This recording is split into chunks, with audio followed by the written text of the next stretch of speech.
Bismillahirrahmanirrahim. Assalamualaikum warahmatullahi wabarakatuh. Alhamdulillahi rabbil alamin wa bihi nasta'inu ala umuri dunya waddin.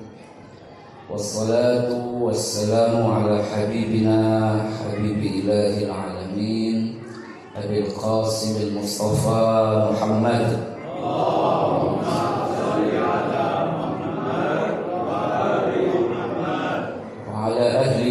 الطيبين الطاهرين لا سيما بقية الله في الأرضين روحي وأرواحنا فداء. عظم الله أجوركم جميعا بمناسبة شهادة سيدة نساء العالمين بضعة الرسول فاطمة الزهراء سلام الله عليها.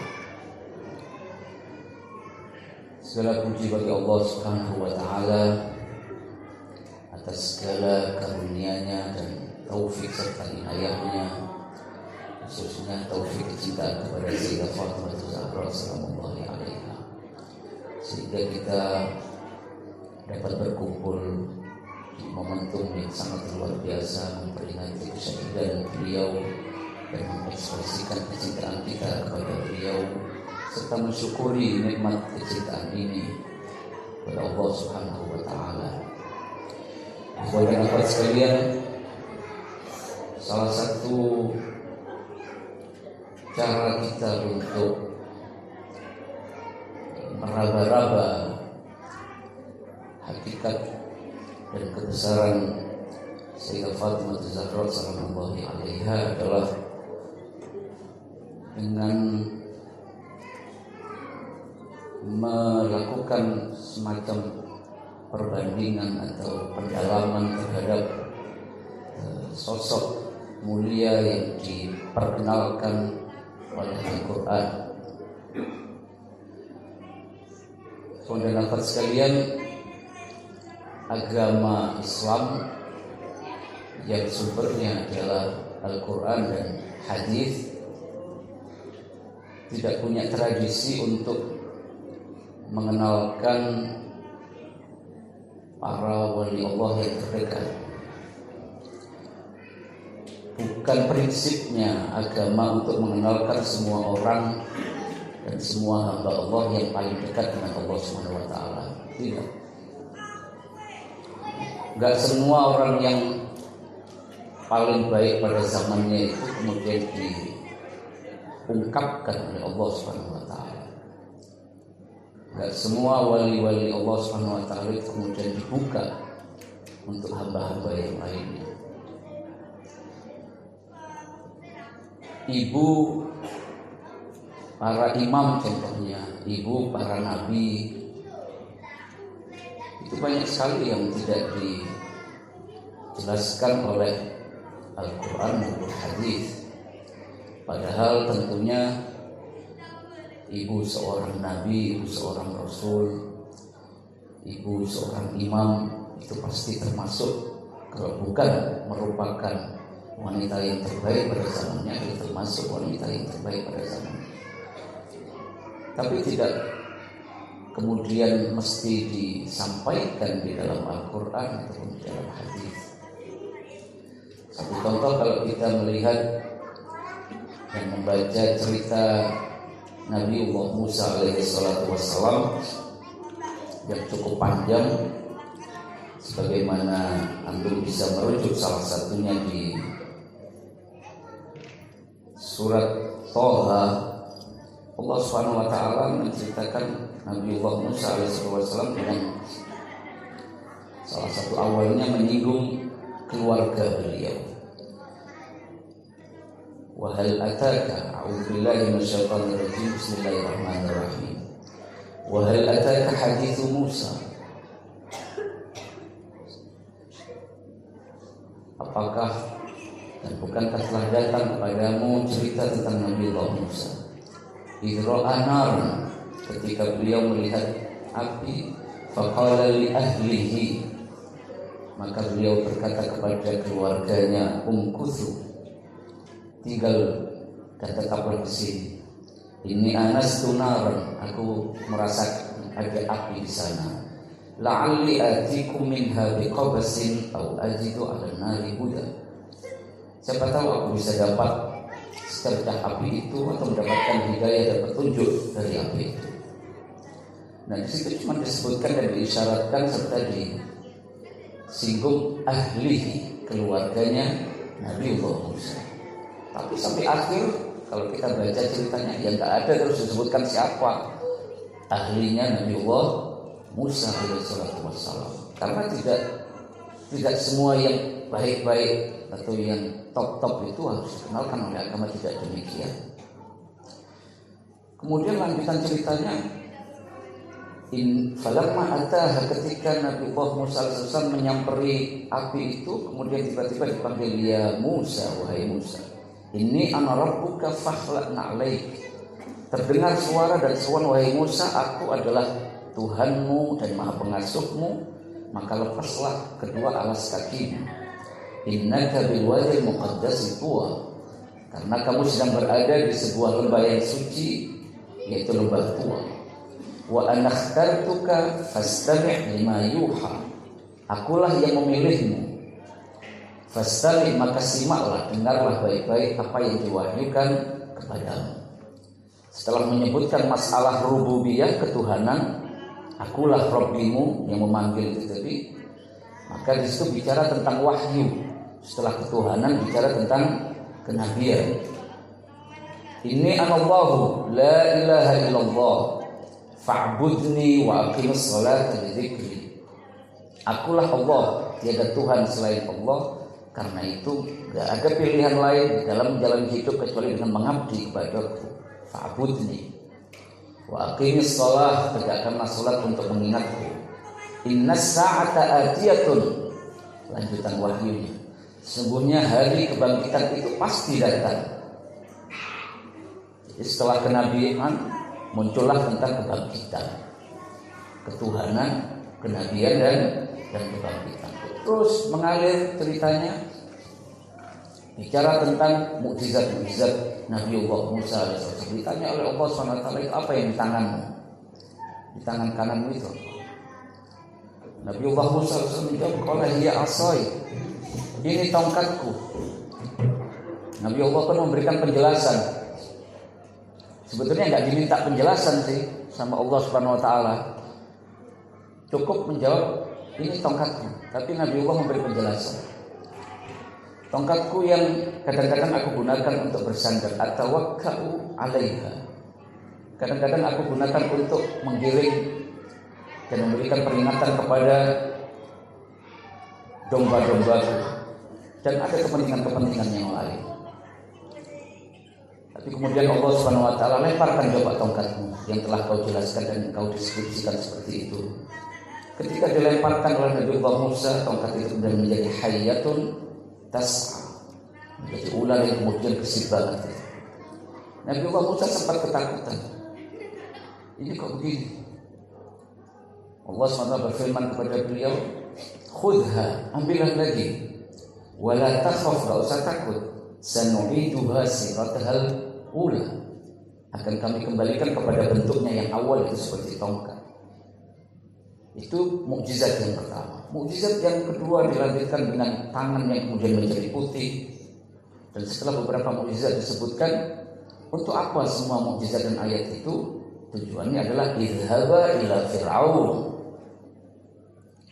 Setelah akidah-akidah tadi dibentuk dan dibangun, mulai dari ketuhanan, kenabian, kemudian hari kebangkitan, dan bekal-bekal serta ayat-ayat serta mukjizat-mukjizat. Kemudian misinya adalah idhaba ila fir'aun. Idhab ila fir'aun innahu tagha. Pergilah kepada Fir'aun karena dia telah melampaui batas dan menjadi taghut. Kemudian ada permohonan dari Nabiullah Musa alaihissalam, minta menteri, diberilah menteri Harun akhi.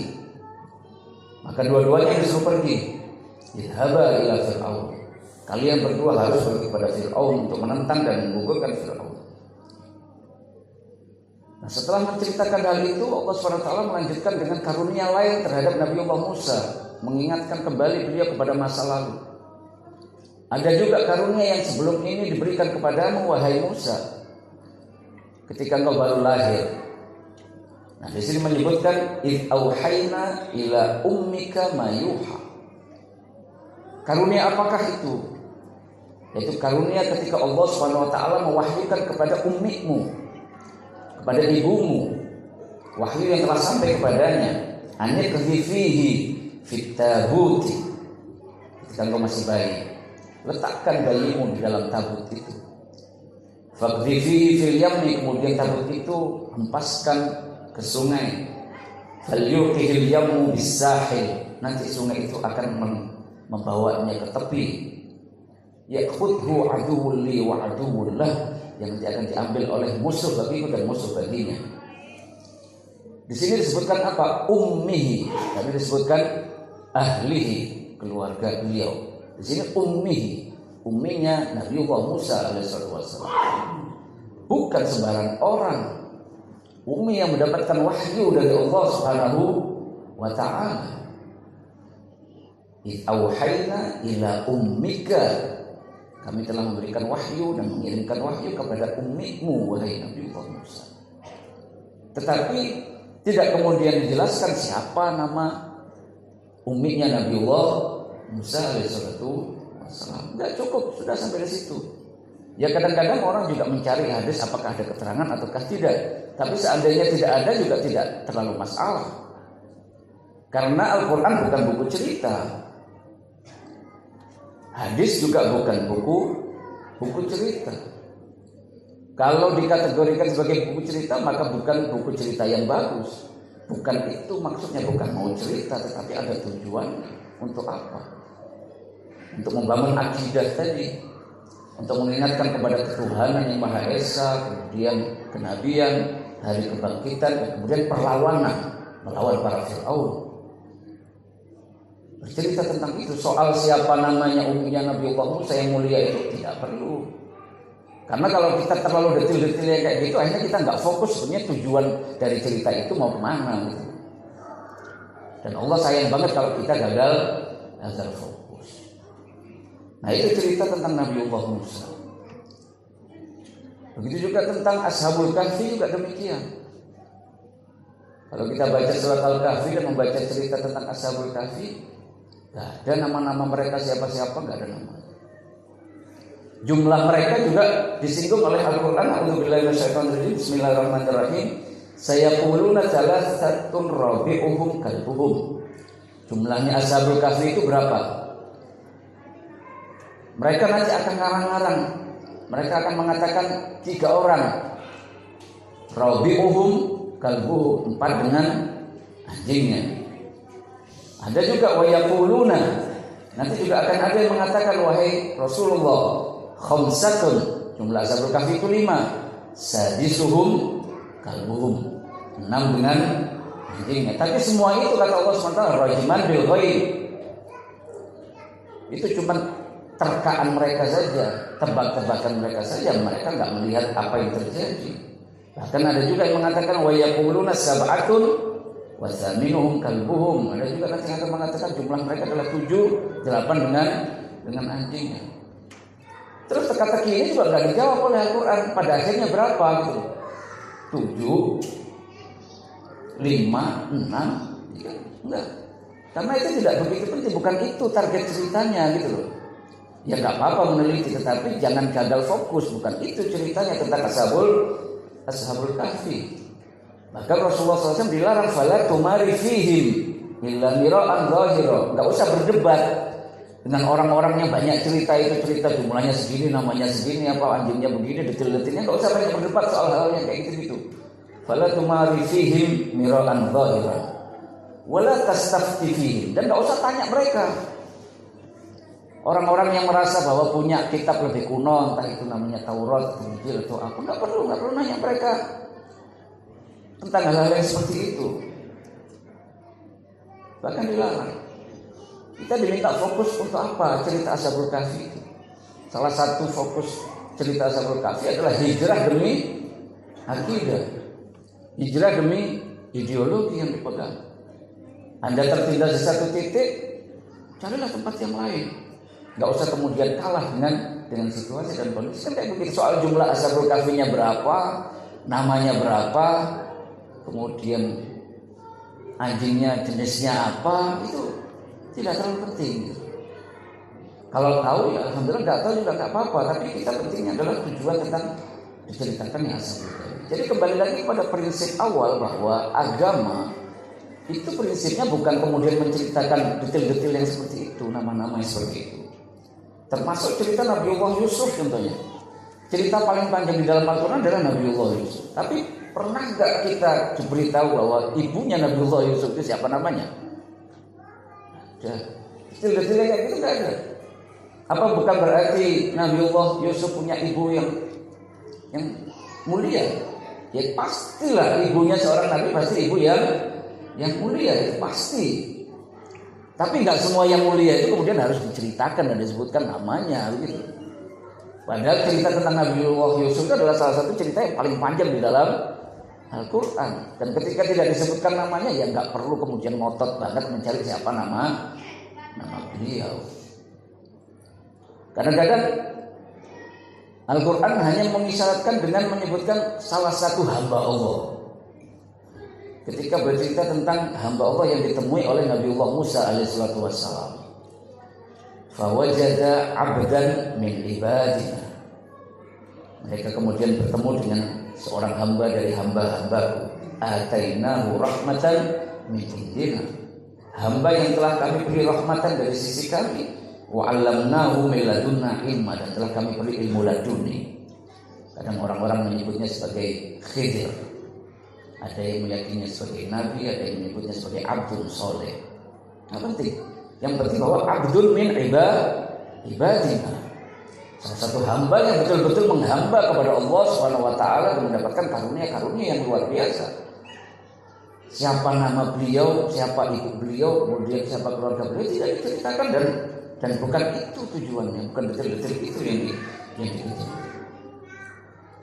Jadi ikhwan dan akhwat sekalian, prinsip dasarnya baik Al-Quran maupun hadis tidak harus menjelaskan semua orang yang top-top itu.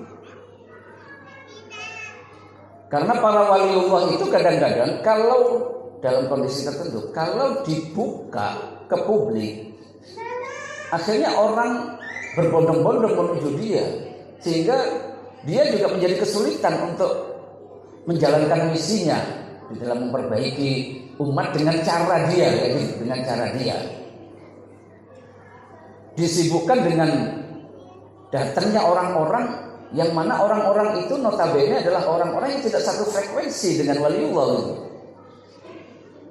Kita kalau ditaruh di tengah para penjahat, orang-orang yang jahat, katakan seperti para pembunuh anak-anak tidak berdosa di Palestina sana, kalau kita didudukkan bareng itu kan risih kita. Kenapa? Karena kita tidak satu level, kita tidak satu frekuensi. Nah, waliullah ketika didudukkan dengan orang-orang seperti kita, ya dia juga pada dasarnya akan terganggu. Kalau kita duduk sesama kayak gini, alhamdulillah diberi rahmat, kita sama-sama nggak tahu hakikat kita masing-masing. Kalau waliullah kan melihat hakikatnya. Kalau kita tadi di jalan sempat ghibah orang, maka dia akan melihat hakikat pada diri kita yang telah makan daging saudara kita sendiri. Kalau kita makan harta anak yatim, maka waliullah ketika duduk dengan kita, dia akan melihat bahwa kita sedang makan api di dalam tubuh kita. Hakikat amal kita itu akan tampak jelas di mata waliullah. Makanya kalau waliullah itu dikumpulkan langsung dengan kita, kadang-kadang dia merasa terganggu. Akhirnya dia tidak bisa melakukan perbaikan-perbaikan sesuai dengan yang dia lakukan. Kecuali memang waliullah yang luar biasa, yang istimewa, yang memang ditugasi oleh Allah Subhanahu wa taala. Dan biasanya dibekali dengan kesucian, yaitu ismah atau kemaksuman. Nah, yang kayak gitu-gitu itu daya toleransinya luar biasa. Seperti yang tentunya yang paling mulia adalah Nabiullah Muhammad sallallahu alaihi wasallam. Toleransi beliau duduk bersama hamba-hamba Allah ini yang kadang-kadang banyak dosa ini luar biasa, sehingga orang tidak merasa bahwa beliau itu ada di mana posisinya gitu. Tidak merasa canggung duduk bersama Rasulullah, tetap merasa nyaman. Begitu tolerannya beliau.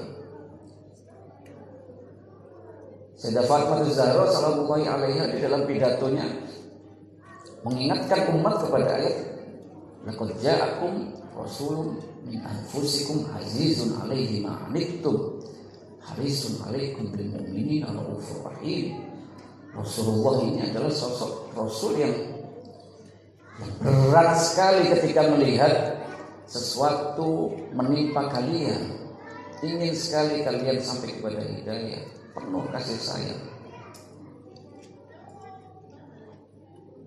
Nah, waliullah yang memikul beban seperti ini punya toleransi yang sangat tinggi.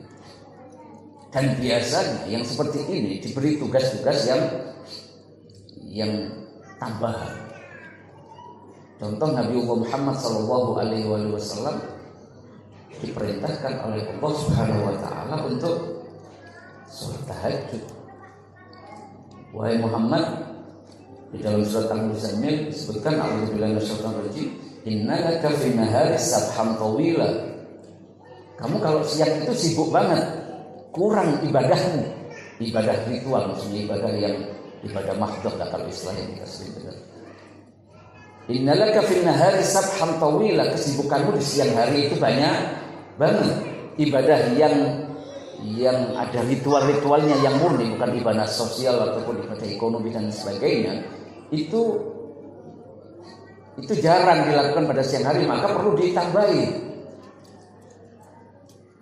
Diperintahkanlah kepada Nabi Muhammad SAW di surat Al-Isra, wa minal laili fatahajjad bih. Malamnya kamu harus bertahajud, nafilatan lak. Ini adalah tambahan bagimu. Menurut para ulama dan para fuqaha menjelaskan bahwa salat tahajud bagi Rasulullah SAW adalah wajib, bukan seperti kita. Asa ayyab'atsaka rabbuka maqaman mahmuda. Dengan bertahajud itu mudah-mudahan kau sampai kepada makom dan kedudukan yang mahmud, yaitu syafaat yang paling luas dimiliki oleh Rasulullah SAW. Jadi ketika diperkenalkan, maka beliau memikul beban. Ketika memikul beban, maka beliau harus dibekali dengan bekal-bekal yang lebih berat lagi. Ibadahnya harus ditambah. Istighfarnya juga harus lebih banyak. Di dalam surat Hud, yang mana Rasulullah SAW menjelaskan kepada kita bahwa surat Hud ini yang bikin aku beruban. Disebutkan bahwa Allah SWT berfirman kepada beliau, fastaqim kama umirt. Tegak luruslah sebagaimana engkau diperintahkan. Kalau itu saja mungkin masih bisa lah, masih oke lah. Walaupun itu sangat berat ya, bukan main-main. Fastaqim kama umirt, tegak luruslah sebagaimana engkau diperintahkan. Tapi ada lanjutannya, wa man taba ma'ak. Dan orang-orang yang bertaubat bersamamu. Jadi Rasulullah harus memikul orang-orang lain yang apa? Yang bertaubat bersama Rasulullah SAW. Ini waliullah, hamba-hamba Allah terdekat Allah yang diperkenalkan oleh Allah Subhanahu Wa Taala kepada kita untuk memikul beban-beban yang sangat berat. Yang mana ketika orang berdatangan ke tempatmu, kata Allah Subhanahu Wa Taala, dan beristighfar kepada Allah melaluimu, baru Allah SWT kemudian mengampuni mereka. Karena itu Allah SWT tempatnya berfirman bahwa aku tidak akan menyiksa umat ini selama engkau berada di tengah mereka dan mereka masih beristighfar dan minta kepadamu dan bertawassul kepadamu untuk beristighfar. Itu begitu wali-wali yang diperkenalkan oleh Allah Subhanahu Wa Taala. Bukan main. Beban yang mereka pikul bukan main. Kalau kepada kita Allah Subhanahu Wa Taala berfirman, "Falyatanafasil mutanafisun." Ayo berlomba-lombalah untuk berbuat baik, untuk beribadah, untuk melakukan hal-hal yang mendekatkan diri kepada Allah SWT untuk menyelamatkan diri dan menyelamatkan orang lain, falyatanafasul mutanafisun, berlomba-lombalah dalam hal itu. Tetapi kalau kepada Rasulullah SAW, saking azizun alaihi ma'anittumnya, saking jiwanya betul-betul ingin menyelamatkan hamba-hamba Allah yang lain ini, sampai-sampai upaya yang dia lakukan seakan-akan dia itu kayak mau membunuh diri gitu. Seakan-akan upaya yang sudah sangat mentok. Ada sedikit kekeliruan dari umatnya, beliau sangat bersedih sampai Allah SWT menegur, wala yahzunka qauluhum. Gak usah sedih sudah dengan ucapan-ucapan mereka yang ngawur-ngawur itu. Rasulullah sampai sedih. Ini orang kok gak paham-paham gitu loh. Kapan mau mengerti? Gimana caranya? Semua cara sudah ditempuh tapi kok masih tegak dan keras kepala. Dan beliau sedih untuk itu. Wala yahzunka qauluhum, sampai ditegur oleh Allah SWT. Cukup. Ya Muhammad, usahamu sudah maksimal, cukup. Wala yahzunka qauluhum. Kalau kita disuruh berlomba-lomba, terus kurang, terus. Gak usah jumawa, gak usah merasa bangga apa yang kamu lakukan sudah. Wah, aku sudah top. Enggak, falyatanafasul mutanafisun, fastabiqul khairat. Tapi kepada Rasulullah, hamba Allah yang berdekat dengan Allah, wala yahzunka qauluhum. Cukup.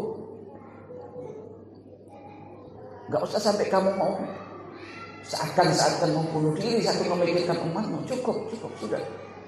Usahamu sudah maksimal dalam memikul beban umat ini.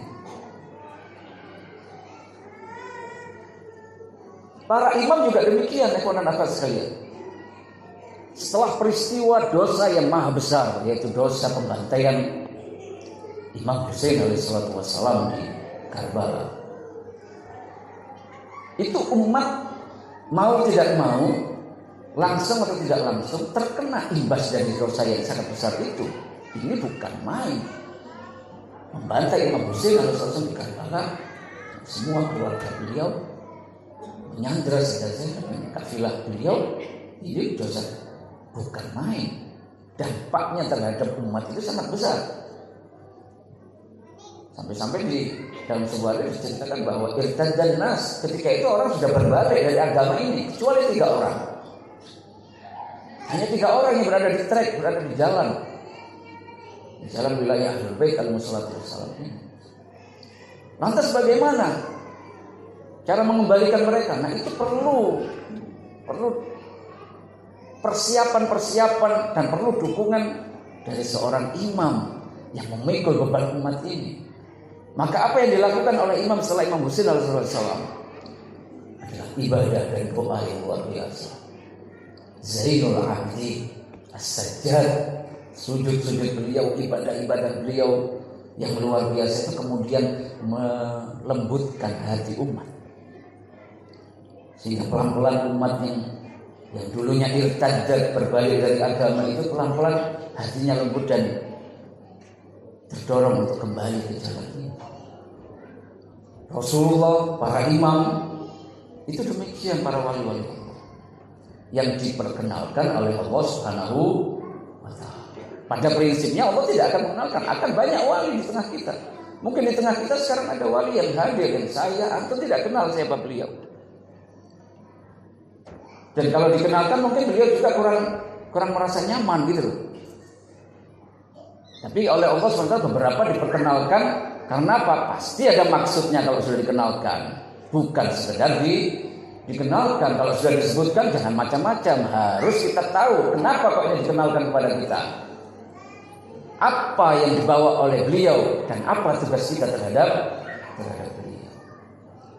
Contohnya seperti apa di dalam Al-Quran? Contohnya seperti ibunya Nabiullah Isa alaihissalatu wassalam. Kita tidak pernah tahu kalau suruh bicara ibunya Nabiullah Ibrahim itu siapa. Kita suruh cerita berapa menit aja, jangankan berapa menit, mungkin berapa detik kita juga bingung. Siapa ya? Bagaimana menjelaskannya? Nabiullah Musa, Nabiullah Yusuf, ibu-ibunya kita tidak kenal.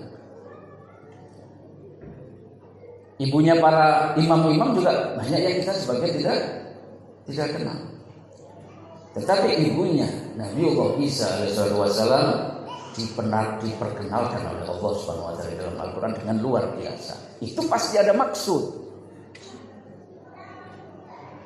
Di antara sekian nama para ibu dari para nabi dan para rasul yang muncul adalah Sayyidah Maryam binti Imran. Untuk bisa baca cerita tentang beliau cukup panjang di dalam Al-Quran. Bagaimana ibu beliau, istrinya Imran. Idh qalat imra'atu Imran, Allah Ta'ala fi surat Ali Imran. Ketika istrinya Imran berkata, Rabbi inni nadartu laka ma fi batni muharrar fataqabbal minni. Itu istrinya Imran merasa hamil, kemudian dia berdoa, ya Allah, ini yang ada di dalam kandunganku ini aku nadarkan untukmu, muharraran, terbebas. Sudah aku lepaskan hakku dari dia. Aku pasrahkan ini untukmu. Aku ikhlaskan apa yang ada dalam kandunganku ini untuk di tempat peribadatan. Muharraran, fataqabbal minni, terimalah ya Allah. Innaka antas samiul alim, engkau Maha mendengar dan Maha mengetahui.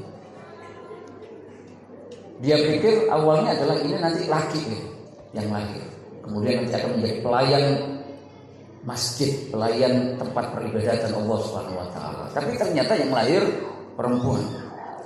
Falamma wada'atha, ketika lahir dia melahirkan, ternyata ini perempuan. Wada'atha qalat, beliau berkata, ini wada'tuha unsa, ya Allah mohon maaf, ini yang lahir perempuan, bayangan saya adalah laki. Allah SWT menjawab, Wallahu a'lamu bima wada'at.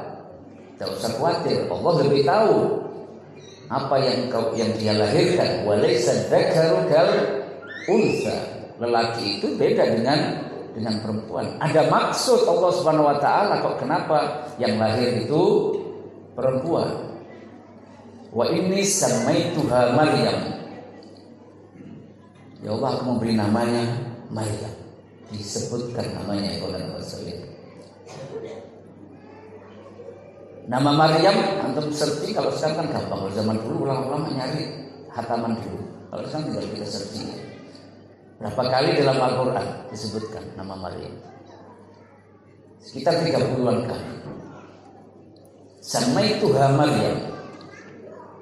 Ibunya Sayyidah Maryam mengatakan, aku beri nama dia Maryam. Wa inni u'idzuha bika wa dzurriyyataha minasyaitonir rajim. Aku berlindung, minta perlindungan darimu untuk putriku Maryam ini dan untuk keturunannya. Wa dzurriyyataha.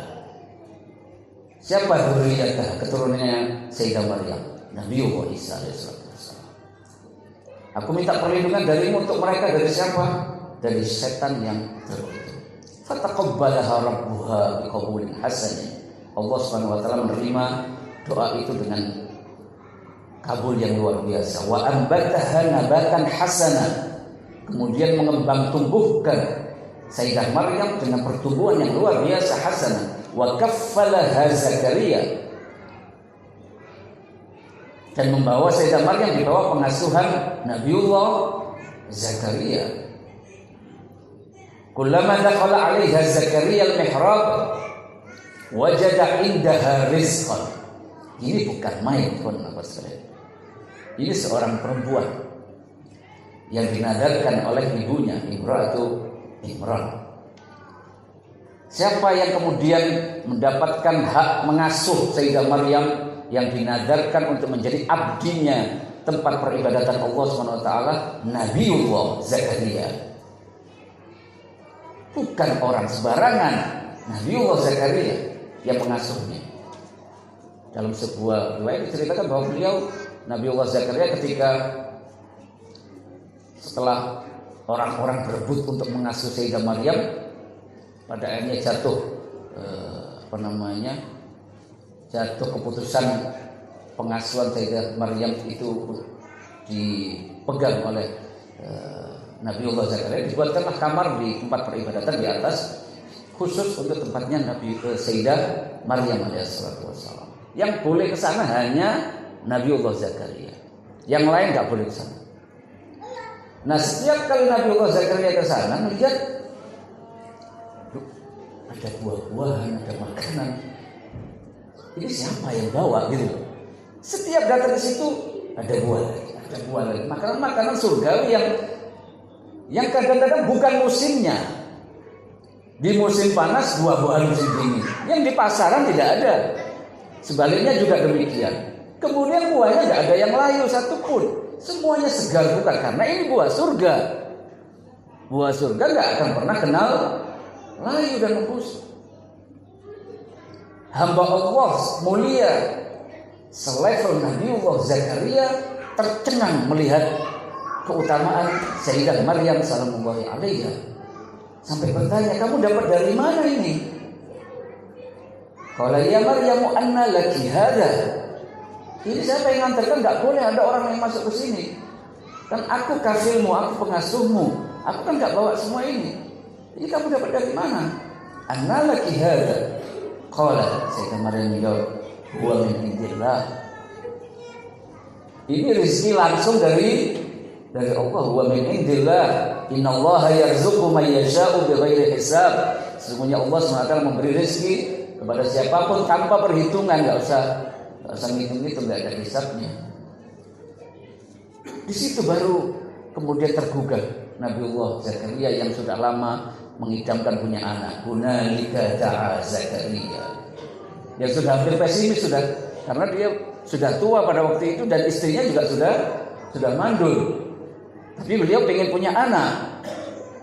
Begitu mendapatkan pelajaran dari siapa? Dari Sayyidah Maryam. Ini selevel Nabiullah Zakaria alaihissalatu wassalam.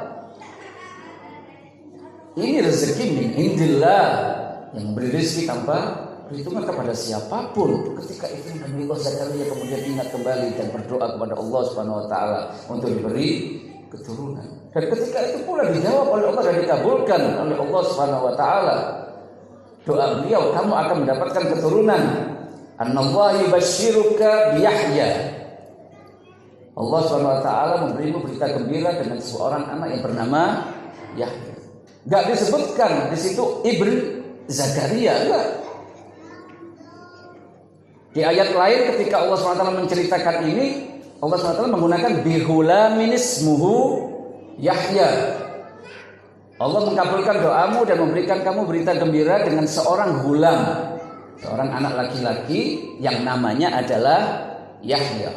Musaddiqan lil kalimat, yang membenarkan kalimat dari Allah Subhanahu wa taala. Tetapi ketika bicara tentang putranya Sayyidah Maryam salamullahi alaiha, Allah Subhanahu wa taala menyebutnya dengan Isa bin Maryam. Kalau menyebut Nabiullah Yahya tidak menyebutkan Yahya bin Zakaria, enggak ada begitunya. Tapi ketika menyebutkan Nabiullah Isa, bukan Ibni Maryam. Nama Sayyidah Maryam terus disebutkan oleh Allah Subhanahu wa taala. Ini bukan main. Ibnu Maryam itu dalam Al-Quran sekitar 23 disebutkan. Kadang-kadang dengan nama Isa Ibni Maryam, kadang Masih Ibni Maryam, kadang langsung Ibni Maryam. Sekitar 23. Sementara nabi-nabi yang lain tidak ada kemudian disebutkan Ibrahim bin Fulan gitu. Kemudian siapa? Nabiullah Musa bin Fulan gitu. Nabiullah Yahya bin Zakaria juga tidak disebutkan. Tapi ketika menyebut Nabiullah Isa bin Maryam, ada maksud di situ. Bukan main keutamaan Sayyidah Maryam sallallahu alaiha. Dalam Al-Quran, dalam lanjutan ayatnya disebutkan di antara keutamaan Sayyidah Maryam sallallahu alaiha. Nanti saya akan sampai kepada maksud dari majelis ini. Wa idh qalatil malaikatu, Allah berfirman, ketika para malaikat berkata, ya Maryam, wahai Maryam, innallaha astafaki, sesungguhnya Allah Subhanahu wa taala memilihmu. Istofaki, sofwah itu apa namanya, intisari dari, kalau kita masak susu ada intisarinya susu, sarinya susu itu namanya sofwah, sarinya segala sesuatu namanya Istofaki itu memilih sarinya. Istofaki. Nabi Muhammad SAW salah satu sifatnya adalah al-Mustafa. Malaikat mengatakan dan mewahyukan kepada Sayyidah Maryam, ya Maryam, innallaha astafaki. Allah telah memustafakanmu, telah memilih, wa tahharaki, dan telah menyucikanmu. Diulangi lagi, wastafaki ala nisa'il alamin, memilihmu di antara para perempuan alam semesta pada waktu itu. Ini luar biasa sifat yang seperti ini. Beliau adalah Mustafa, beliau adalah Mutahharah. Beliau adalah yang terbaik di antara nisa'il alamin pada zaman beliau. Sifat-sifat yang luar biasa, sampai-sampai sebagian ulama membahas mungkin Sayyidah Maryam ini adalah seorang nabi dengan keutamaan-keutamaan yang disebutkan. Makanya mereka berdebat, bolehkah Nabi seorang perempuan dan seterusnya. Sebagian ada yang bilang boleh, ada sampai kemudian mengatakan bahwa Nabi Maryam juga adalah seorang nabi perempuan dan seterusnya. Tapi kita dengan yang masyhur saja bahwa beliau bukan seorang nabi, tapi beliau adalah seorang wali Allah Subhanahu wa taala yang luar biasa yang diperkenalkan kepada kita, dan itu ada maksudnya. Beliau adalah hujjah, beliau adalah mukjizah yang melahirkan siapa? Nabiullah Isa alaihissalatu wassalam. Siapa Nabiullah Isa alaihissalatu wassalam? Kenapa Sayyidah Maryam kemudian diperkenalkan sedemikian rupa? Itu adalah isyarat dan jembatan, insyaallah, bagi kita untuk mengenal siapa Sayyidah Fatimah Zahra. Sayyidah Maryam yang diperkenalkan sedemikian rupa oleh Allah Subhanahu wa taala, yang mana biasanya Al-Qur'an itu tidak nyebut-nyebut nama, tapi untuk yang satu ini Allah SWT menyebutkan nama sampai berkali-kali, sampai 30 kali lebih. Dan setiap kali menyebut Nabiullah Isa pasti disertakan Maryam. Isa bin Maryam, Masih bin Maryam, ibni Maryam, gak pernah lepas dari Sayyidah Maryam. Dan Sayyidah Maryam adalah hujahnya Nabiullah Isa. Dari beliau lahirlah Nabiullah Isa.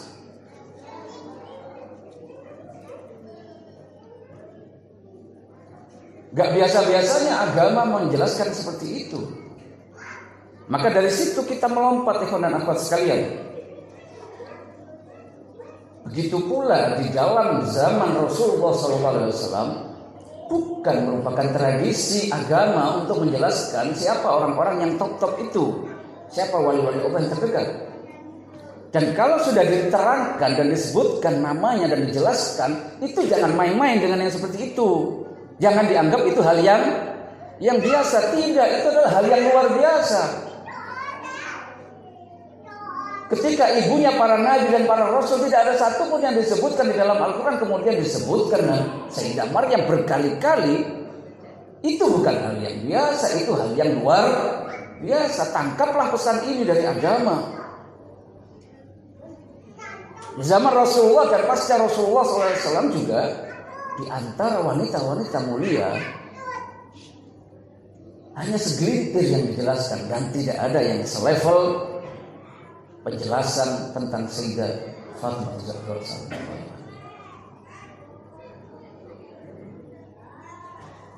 Kalau tadi di antara para nabi, ibu-ibu tidak ada yang dijelaskan, para nabi hanya Sayyidah Maryam salamullahi alaiha dijelaskan. Di antara para wanita sama Rasul dan setelah zaman Rasul di akhir hari kebangkitan, tidak ada wanita yang dijelaskan keutamaannya melebihi Sayyidah Fatimah Zahra salamullahi alaiha.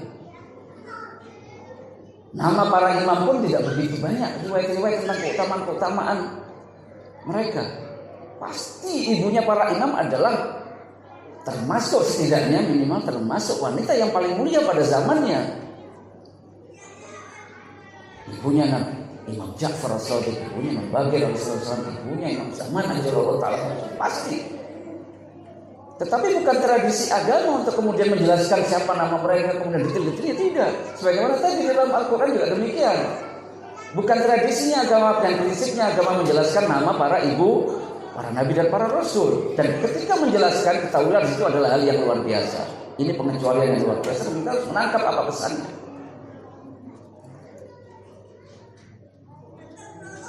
Zaman Rasulullah sampai akhir ini, wanita yang dijelaskan keutamaannya dengan luar biasa adalah Sayyidah Fatimah Zahra sallallahu alaiha oleh Rasulullah SAW. Mungkin sebagian orang bertanya, kenapa kok kalau memang sedemikian mulianya Sayyidah Fatimah Zahra sallallahu alaiha sehingga tadi Anda mengatakan bahwa dikenalkannya Sayyidah Maryam sallallahu alaiha itu adalah untuk mengajari kita bagaimana kita pelan-pelan memahami kedudukan dan kemuliaan Sayyidah Fatimah Zahra sallallahu alaiha. Kenapa kok namanya Sayyidah Fatimah tidak disebutkan di dalam Al-Quran? Mungkin sebagian orang bertanya seperti itu. Bagaimana kenapa nama Amirul Mukminin tidak disebutkan dalam Al-Quran? Nama imam-imam yang lain juga demikian. Salah satu jawaban yang bisa kita berikan itu adalah karena keagungan Nabi Muhammad SAW.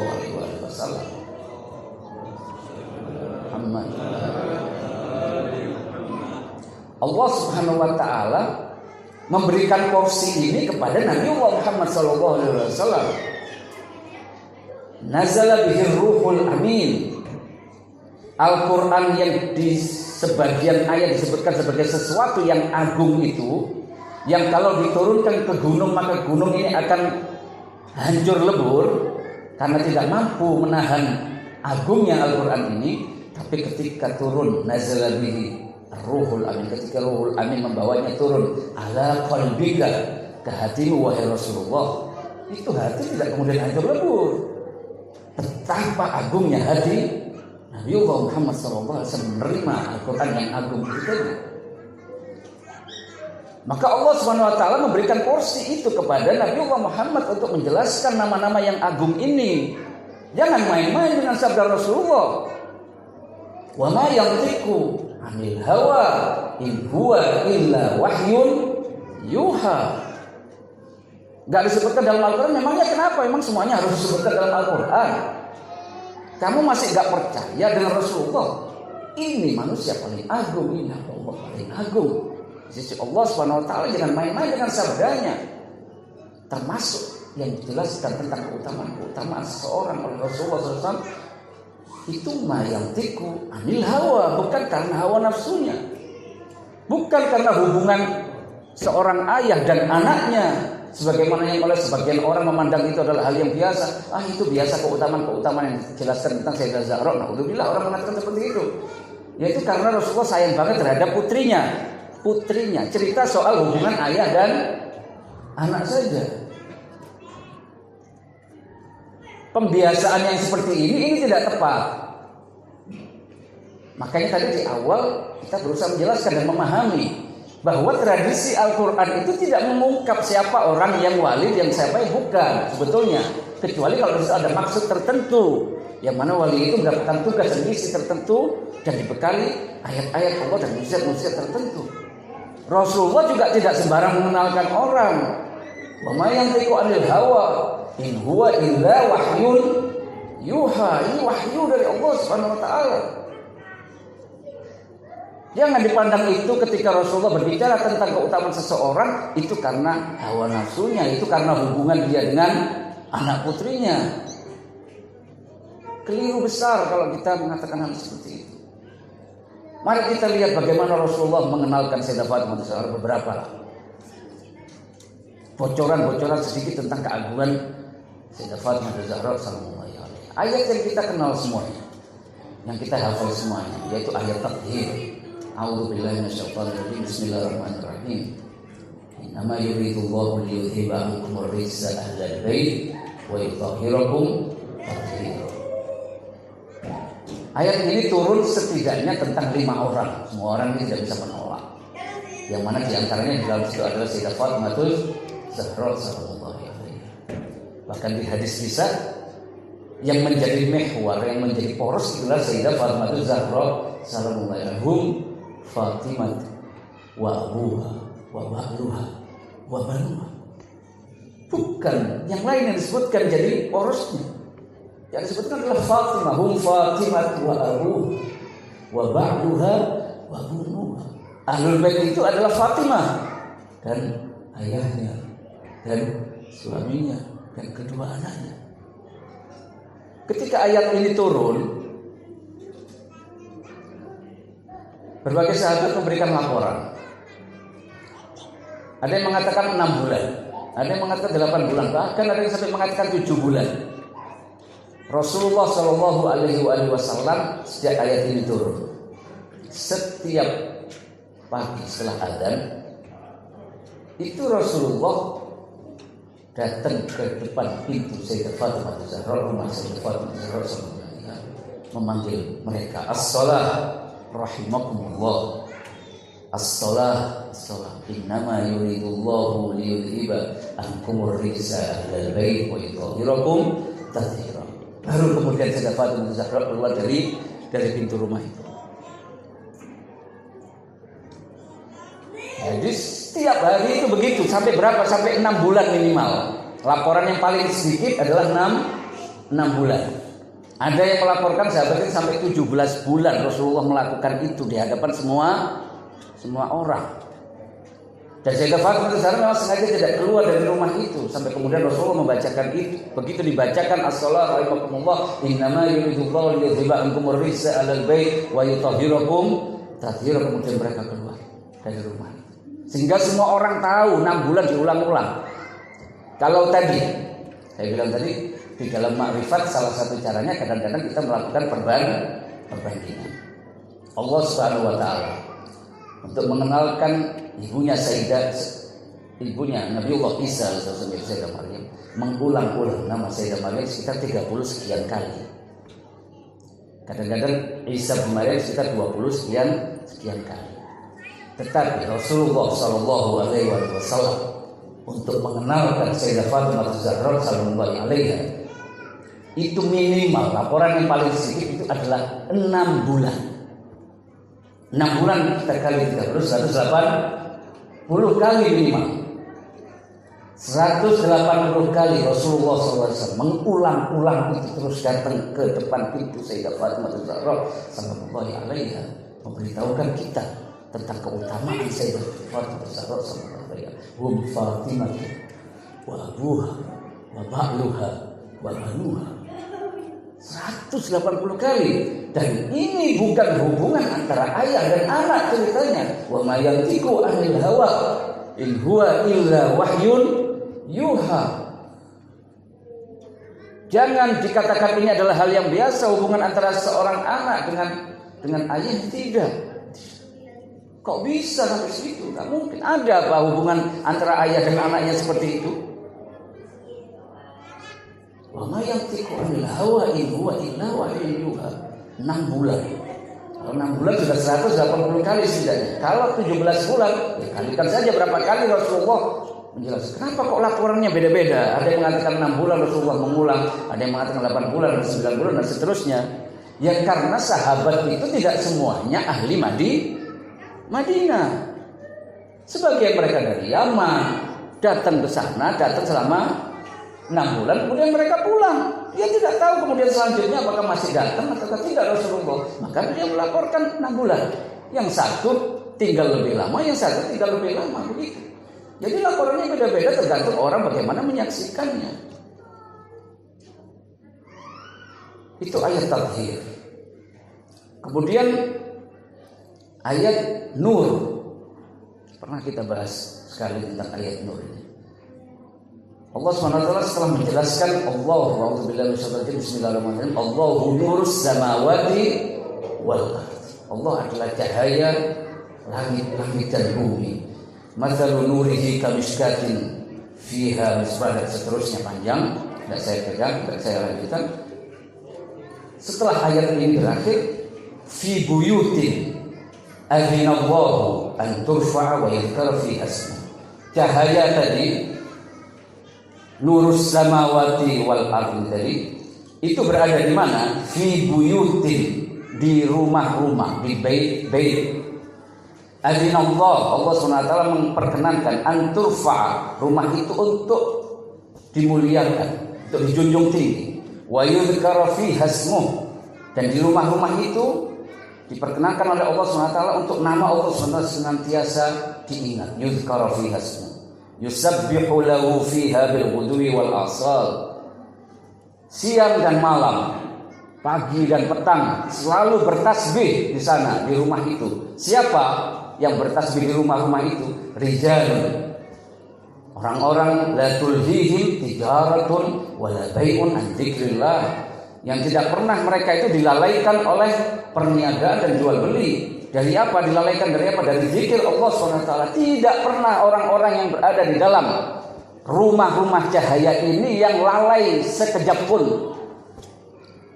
tentang Allah Subhanahu wa taala, tentang iqamis shalah, menegakkan salat, wa itaiz zakah, memberikan zakat, ya khafuna yauman tataqallabu fihi alqulub wal absar. Mereka adalah orang-orang yang takut hari di mana hati-hati terus berubah-ubah dan penglihatan terus berubah-ubah. Cahaya Allah ini berada di rumah-rumah orang-orang itu. Sebagian ada yang bertanya kepada Rasulullah SAW, ya Rasul, ini maksudnya rumah-rumah siapa? Yang di dalamnya terdapat nurus samawati wal ardi, cahaya langit dan bumi. Allahu nurus samawati wal ardi. Rasulullah SAW menjawab, rumah para nabi dan rasul.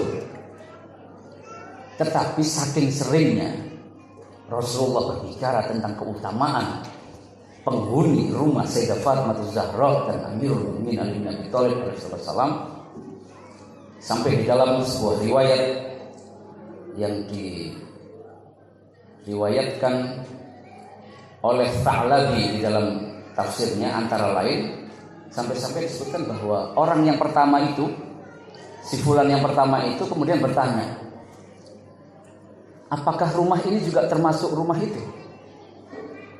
Itu berarti di opini dan di pemahaman umat pada waktu itu, rumah satu ini kesannya atau pesan yang sudah sampai kepada mereka, ini rumah yang berbeda dengan rumah yang lain. Nah, ketika ayat ini turun tentang cahaya Allah SWT yang berada di rumah-rumah yang luar biasa tadi, ini si orang pertama ini bertanya. Setelah tadi ada yang bertanya, yang pertama bahwa ya Rasul, ini rumahnya siapa? Maksudnya fi buyutin adinallah an turfa tadi itu. Rumahnya para nabi dan rasul. Tetapi masyarakat dan umat pada waktu itu dan para sahabat Rasulullah SAW pada waktu itu mengetahui bahwa rumahnya Sayyidah Fatimah ini adalah rumah yang istimewa. Rumahnya Amirul Mukminin Ali bin Abi Thalib alaihissalam ini adalah rumah yang istimewa. Senantiasa diperlakukan istimewa oleh Rasulullah SAW. Sehingga orang yang pertama itu bertanya, ya Rasul, apakah rumah yang ini juga termasuk? Apakah rumah yang satu ini juga termasuk? Maksudnya siapa? Rumah siapa? Rumah Sayyidah Fatimah Zahra sallallahu alaihi wasallam. Rumah Amirul Mukminin Ali bin Abi Thalib alaihissalam. Apakah ini juga termasuk rumah yang di dalamnya nurus samawati wal ard? Rasulullah menjawab, "Na'am, min afadiliha." Iya, bahkan termasuk yang paling utama dari rumah-rumah itu. Min afadiliha, termasuk yang paling utama dari rumah-rumah yang di dalamnya nurus samawati wal. Ini kan bocoran-bocoran penjelasan tentang keutamaan Sayyidah Fatimah Zahra. Rumahnya saja punya keutamaan dan kemuliaan yang seperti itu. Rumah cahaya langit dan bumi, cahaya Allah Subhanahu wa taala. Saking mulianya, sampai-sampai Rasulullah SAW kalau sholatul lail, kalau sholat malam, itu sholat di belakang pintu belakang rumah Sayyidah Fatimah Zahra sallallahu alaihi wasallam. Masjidun Nabi itu kan rumah beliau kan berada di sebelah selatan masjid kan. Berarti sebelah utaranya rumah Sayyidah Fatimah Zahra itu pintu yang mengarah ke dalam masjid. Nah, di situ ada tiang yang dulu ditulis Mutahajjadun Nabi, tempat tahajudnya Nabi Muhammad SAW. Kadang ada tulisan juga Musallan Nabi bil lail, tempat sholatnya Rasulullah SAW kalau malam. Bukan sholat di mihrabnya masjid. Ikhwan, ini bukan main-main. Jangan dibilang ini hubungan antara seorang ayah dan seorang anak. Apa hubungannya dengan sholat malam? Sholat malam yang merupakan nafilatan lak, yang diwajibkan kepada Rasulullah SAW, khusus kepada Rasulullah menjadi wajib. untuk dapat makom yang mahmudan tadi itu dilakukan oleh Rasulullah SAW di mana? Di belakang pintu belakang Sayyidah Fatimah Zahra salamullahi alaiha, di tiang yang disitu terdapat mutahajjatun Nabi, tertulis dan dikenal sebagai tempat tahajudnya Rasulullah. Kalau itu adalah hubungan seorang anak dan bapak, apa hubungannya dengan sholat malam? Sholat harus di pinggir seperti itu. Ya sholatlah di mihrabun Nabi, di mihrabnya masjid. Tidak. Beliau memilih sholat di situ karena mungkin itu lebih utama. Sholat dekat rumah Sayyidah Fatimah Zahra SAW punya keutamaan yang lebih dari sholat di mihrab. Ini bukan main. Ma'ruf tempatnya, orang kenal mutahajjatun Nabi, musallin Nabi. Kalau sekarang kelihatannya sudah agak ditutup, jadi supaya orang nggak terlalu banyak tahu. Kalau sholat itu dekat-dekat rumah Sayyidah Fatimah Zahra itu luar biasa keutamaannya. Imam Jawad alaihissalatu wassalam kalau sholat asar sholatnya di rumah Sayyidah Fatimah Zahra salamullahi alaiha. Pernah ada yang tanya, lebih utama mana saya sholat di mihrab dan sholat di rumah Sayyidah Fatimah Zahra? Kepada Imam Shadiq kata Imam Baghawi, lebih utama sholat di rumah Sayyidah Fatimah Zahra salamullahi alaiha. Fi buyuti adzinallahu an turfa'a wa yuzkara fi ismuh. Rumah yang merupakan rumahnya Allahu nurus samawati wal ardi. Ditunjukkan oleh Rasulullah dengan cara apa tadi? Dengan cara salah satunya adalah sholat mepet pintu rumahnya Sayyidah Fatimah Zahra sallallahu alaihi yang terletak di selatan, bagian selatan Masjid Nabi. Bukan main, ikhwan dan akhwat sekalian. Itu bicara tentang ibadah, bicara tentang perlakuan katakan. Siti Aisyah menceritakan bahwa hubungan antara Rasulullah dengan Sayyidah Fatimah Zahra sama diceritakan oleh istri muda Nabi Muhammad SAW. Setiap kali Sayyidah Fatimah Zahra sallallahu alaihi datang, ini kesaksian Siti Aisyah, itu Rasulullah akan bangun dari tempat duduknya menyambut kedatangan Sayyidah Fatimah Zahra sallallahu alaihi, berdiri bangun menghampiri dan mencium kedua tangan Sayyidah Fatimah Zahra sallallahu alaihi dan menempatkan beliau di tempat duduknya. Ini bukan hubungan antara bapak dan anak saja, ini lebih dari itu. Siti Aisyah menceritakan setiap kali Sayyidah Fatimah Zahra datang pasti diperlakukan seperti itu oleh Rasulullah SAW. Beliau bangun dari duduknya menyambut Sayyidah Fatimah Zahra sallallahu alaihi, mencium kedua tangan Sayyidah Fatimah Zahra sallallahu alaihi. Fatimah wa abuha wa ba'luha wa baluha. Kemudian menempatkan beliau di posisi tempat duduknya Rasulullah SAW. Begitu pula sebaliknya ketika Rasulullah datang ke tempat Sayyidah Fatimah Zahra sallallahu alaihi. Ini luar biasa. Ini bukan hubungan antara ayah dan anak saja. Itu cerita hubungan antara ayah dan anak, tapi yang di luar itu. Semua orang berinfak, tetapi infaknya Sayyidah Zahra yang diabadikan di dalam Al-Quran dengan ayat-ayat yang luar biasa dalam surat Al-Insan. A'udzu billahi minasyaitonir rajim. Bismillahirrahmanirrahim. Wa yut'imuna at'ama 'ala hubbihi miskinan wa yatiman wa asira. Innama nut'imukum liwajhillah la nuridu minkum jazaa'an wala syukura. Yang bisa melakukan ini adalah siapa? Adalah orang-orang yang berada fi buyutin, berada di mana? Fi buyutin adzinallahu an turfa wa yuzkara fi ismuh. Dan enggak ada yang tahu kejadian itu kalau tidak dibongkar dan diungkapkan oleh Allah SWT di dalam surat Al-Insan. Jadi dijelaskan oleh Rasulullah bahwa itu maksudnya adalah yang tadi dilakukan oleh Sayyidah Fatimah Zahra sallallahu alaihi. Ayat itu berkenaan dengan mereka. Loh, kenapa namanya enggak disebutkan di dalam Al-Quran? Ya karena kebesaran dan keagungan Nabi Muhammad sallallahu alaihi wasallam. Maka ketika beliau menjelaskan, terimalah itu sebagai wahyu. Wa ma yantiqu 'anil hawa in huwa illa wahyun yuha. Hati yang menerima Al-Quran yang agung itu bukan hati yang main-main. Maka apa yang dinutkan, apa yang dituturkan dan dijelaskan oleh Rasulullah sebuah ayat, terimalah. Jangan mengatakan hasbuna kitabullah, nggak bisa begitu.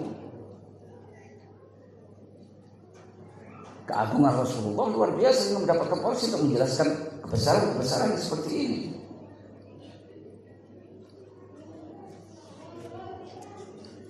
Contoh lain, pernikahan beliau juga pernikahan yang luar biasa, bukan biasa. Semua berdatangan untuk melamar Sayyidah Fatimah Az-Zahra sallallahu alaiha, tetapi Rasulullah menolak. Bukan aku yang akan menjodohkan, bukan aku yang menjodohkan. Ini Allah yang akan menjodohkan. Ini bukan manusia biasa, ini bukan anak biasa yang kau pikir ini cuma hubungan aku dan anak sehingga kamu melamarnya begitu saja. Sampai kemudian Allah yang kemudian mempertemukan, menjodohkan Sayyidah Fatimah Az-Zahra dengan Amirul Mukminin Ali bin Abi Thalib alaihissalam. Para ulama menjelaskan berdasarkan hadis dari Imam Shatibi alaihissalam bahwa selama Sayyidah Fatimah Az-Zahra sallallahu alaiha tidak boleh Amirul Mukminin menikah dengan yang lain, dan itu dilakukan. Tidak mungkin beliau menikah dengan yang lain ketika masih beristri Sayyidah Fatimah Az-Zahra sallallahu alaiha. Menikahnya pun beda, zuriyahnya juga beda. Di dalam sebuah sabda dari Nabi Muhammad sallallahu alaihi wasallam disebutkan, inna Fatimah ahsanat farjaha faharramallahu dzurriyyataha 'alan nar. Sesungguhnya Sayyidah Fatimah Az-Zahra menyucikan dirinya sesuci-sucinya sehingga Allah SWT mengharamkan zuriyahnya Sayyidah Fatimah Az-Zahra terhadap api neraka. Ada yang seperti ini kawan dan akhwat sekalian. Tapi tidak boleh keliru bahwa yang dimaksud dzurriyyah ini bukan keturunan sampai semuanya, tidak. Yang tidak mungkin masuk neraka itu bukan itu. Suatu saat salah satu putra Imam Musa Al-Kadhim, saudaranya Imam Ali Ridha yang bernama Zaid, itu melakukan banyak kesalahan.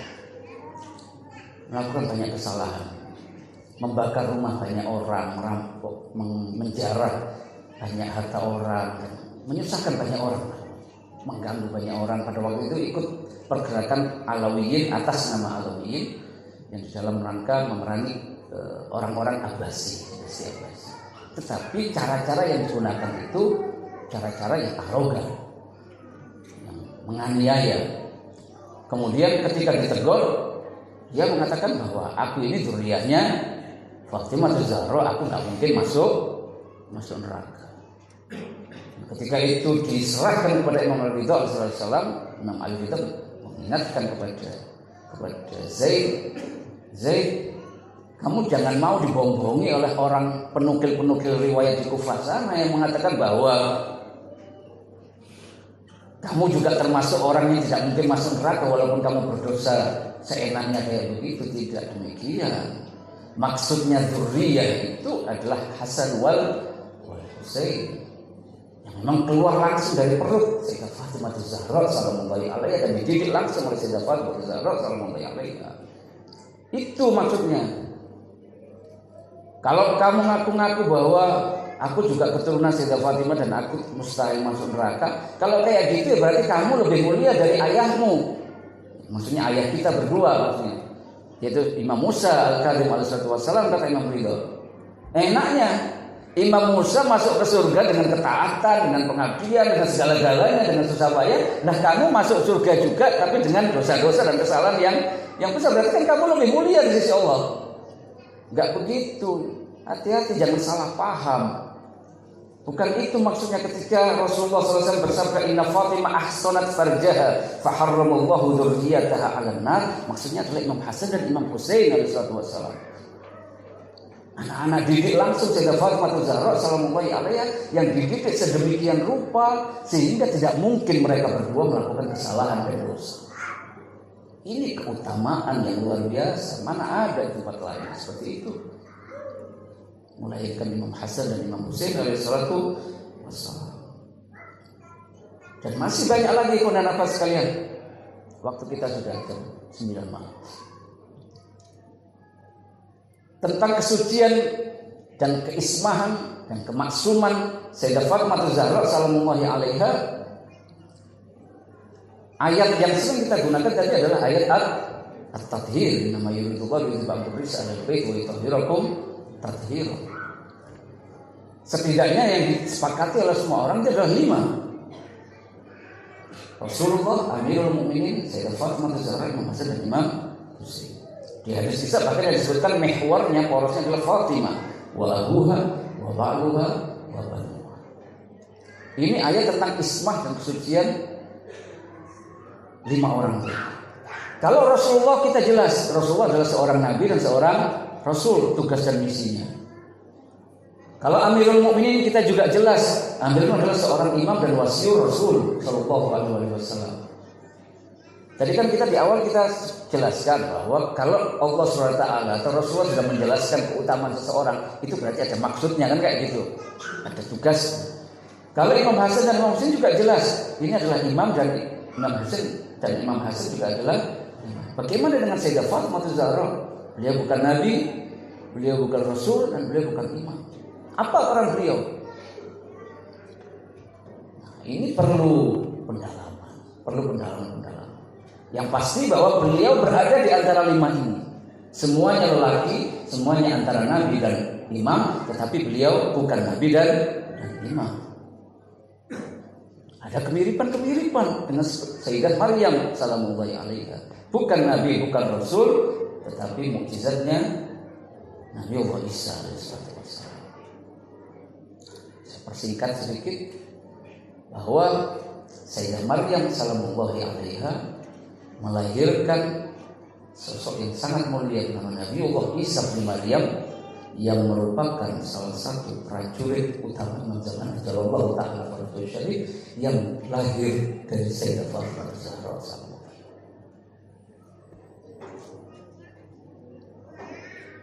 Prajurit dan pendukung, dan pengikut, dan penolong Imam zaman Ajalullah Ta'ala Fardu Syarif, dilahirkan oleh wanita yang luar biasa yang diperkenalkan oleh Allah Subhanahu wa Ta'ala berkali-kali dalam Al-Quran, Maryam binti Imran.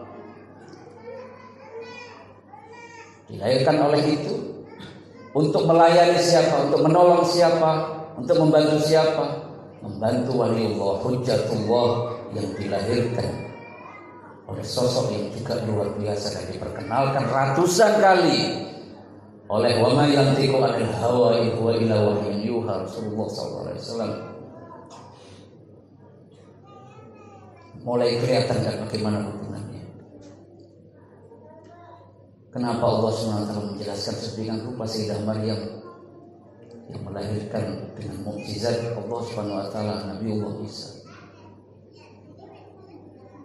Betapa agungnya Sayyidah Fatimah Zahra sallallahu alaiha yang melahirkan para imam, dan yang terakhir adalah Baqiyatullahil A'zam, imam zaman Ajalullah Ta'ala Fardu Syarif, yang akan dibantu oleh anak seorang perempuan yang juga sangat mulia, itu Sayyidah Maryam. Fatimah Zahra oleh Rasulullah disebutkan sebagai Al-Maryamul Kubra, Maryam yang agung,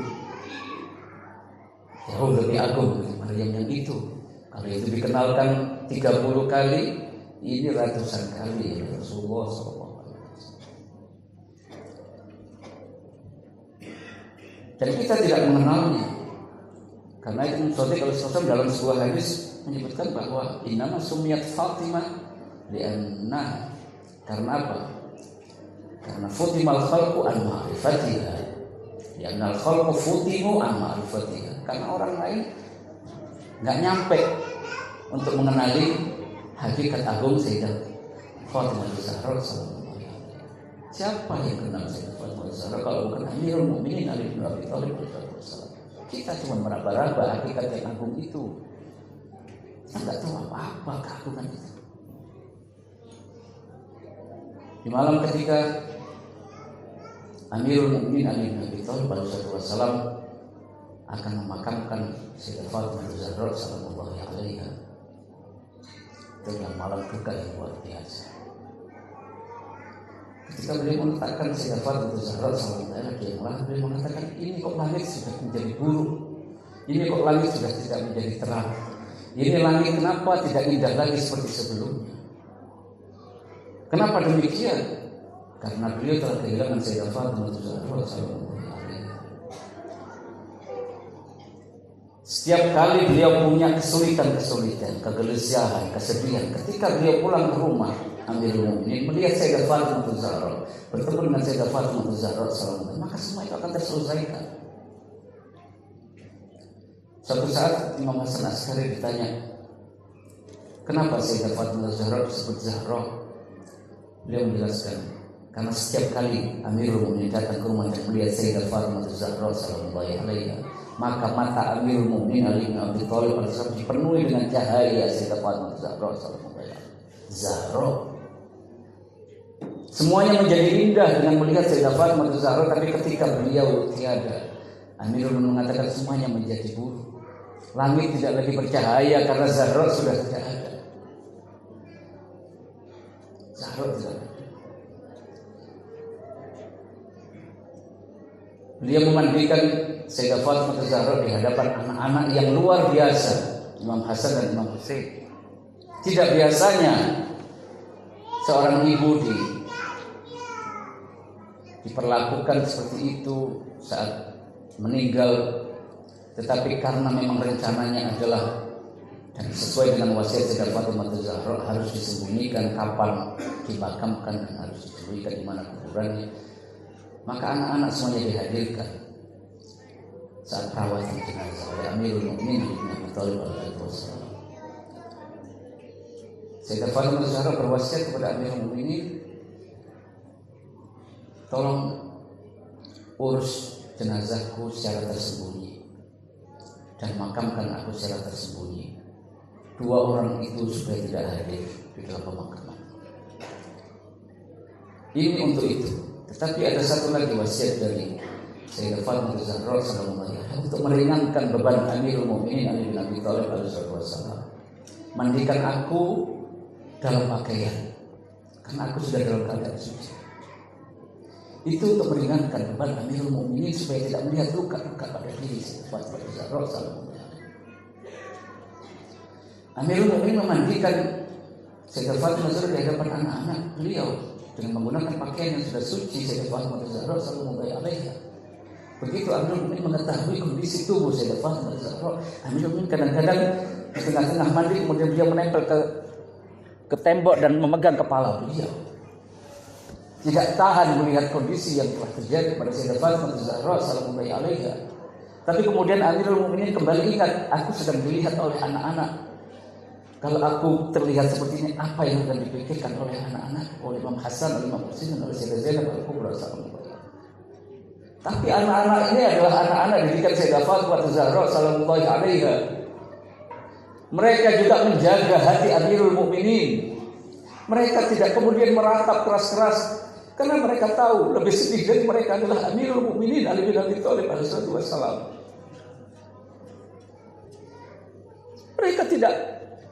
Mereka menahan suara tangisan supaya Amirul Mukminin tidak lebih sedih lagi. Sampai kemudian selesai pemulasaran, selesai dimandikan, Amirul Mukminin memanggil mereka, wahai Zainab, wahai Kulthum, wahai Hasan, wahai Husain, wahai Fiddah, kemarilah. Tazawwadu biha. Ambillah bekal terakhir dari Sayyidah Fatimah Zahra sallallahu alaihi wasallam. Bahadzal firaq, ini adalah perpisahan. Ini pertemuan terakhir kalian, dan pertemuan yang berikutnya adalah di surga nanti. Betapa lembutnya hati Amirul Mukminin Ali bin Abi Thalib alaihi wasallam. Imam Husain memanggil Sayyidah Fatimah Zahra, kallimini ya Ummah. Ini aku Husain yang memanggilmu, wahai Ummah. Kenapa kau tidak menjawab panggilanku? Kallimini ya Ummah. Setelah itu Amirul Mukminin membawa jenazah sampai ke makam. Singkat kata, ketika beliau meletakkan jenazah di dalam lahat, beliau sangat berhati-hati, sangat berhati-hati. Tuan dan akhwat sekalian, oleh seorang syair diungkapkan perasaan itu dalam sebuah bait puisi yang mengatakan bagaimana berhati-hatinya Amirul Mukminin meletakkan jenazah suci Sayyidah Fatimah Zahra billahi ya na'shu rifqa ya na'shu rifqa bil azizati innaha mujarrahatan la takhdushil jurhatani.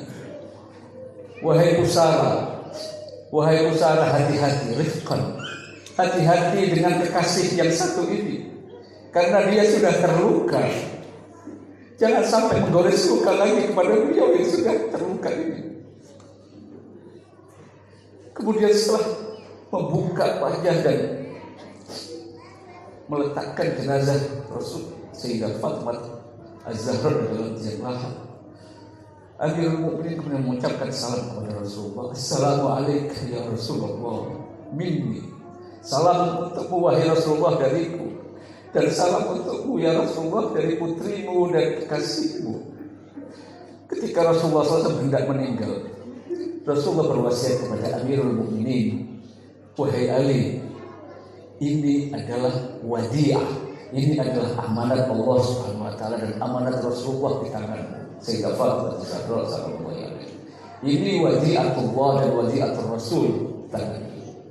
Dan ketika kita menziarahi Amirul Mukminin, kita menyebutnya dengan Assalamualaikum ya aminallahi fi ardi.